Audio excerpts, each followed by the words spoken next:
Jembatan Cirahong juga menyimpan misteri. Konon Sob, di Jembatan Cirahong ini beredar kepercayaan adanya sosok gaib yang dikenal dengan nama Eyang Rahong. Cerita lainnya Sob, konon katanya saat proses pembangunan jembatan, ada sebuah persembahan atau tumbal sepasang pengantin. Pengantin ini masih menurut cerita dari mulut ke mulut, sengaja dikorbankan sebagai persembahan untuk kelancaran pembangunan Jembatan Cirahong. Ceritanya nih Sob, konon sebelum pembangunan jembatan dimulai, seorang perwakilan dari pemerintah Hindia Belanda menemui seorang sesepuh desa bernama Sukasna untuk meminta petuah. Namun menurut Sukasna, pembangunan jembatan tersebut akan berjalan lancar dan tidak ada gangguan-gangguan yang bersifat mistis. Saat pembangunan berjalan Sob, ternyata banyak gangguan yang tidak masuk akal. Salah satunya adalah Sungai Citandui yang banjir meski tidak datang hujan. Pihak suruhan Hindia Belanda kembali memutuskan untuk menemui Sukasna. Akhirnya, sesepuh desa itu mencoba berkomunikasi dengan makhluk gaib yang dipercaya merupakan penghuni Sungai Citandui. Dalam komunikasi beda alam tersebut Sob, Sukasna mengetahui bahwa lokasi pembangunan jembatan itu adalah kediaman sepasang siluman ular bernama Nyai Oda dan Aki Boh-an.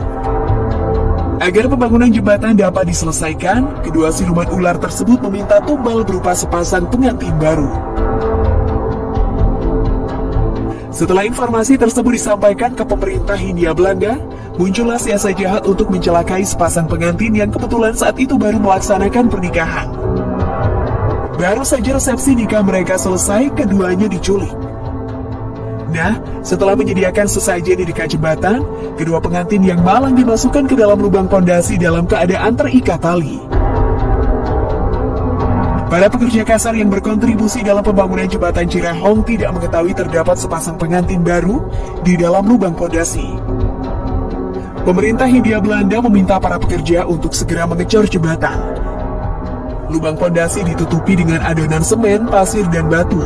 Kedua pasangan pengantin baru itu pun terkubur di sana. Konon Sob, kedua pengantin mendiami bagian tengah jembatan, sementara Nyai Oda dan Aki Boh-an mendiami kedua sisi samping jembatan Cirahong. Selain pasangan pengantin, juga banyak rakyat yang menjadi tumbal pembangunan jembatan Cirahong. Makanya, wajar jika jembatan Cirahong ini sangat kental dengan cerita mistis yang menyeramkan. Ada lagi cerita mitos lainnya nih Sob, yakni soleh gamelan atau degung di malam hari sebagai pertanda esoknya ada kejadian luar biasa. Misalnya ada kejadian mengakhiri hidup dengan terjun dari jembatan Cirahong ke Sungai Citandui, atau ada orang yang sengaja menabrakkan diri ke kereta api yang melintas di atas jembatan Cirahong.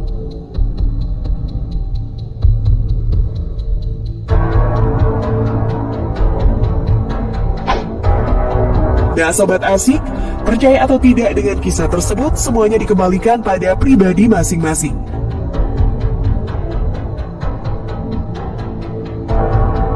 Bagaimana menurut pendapat kalian Sob? Jangan lupa untuk tulis komentar kalian di bawah ini.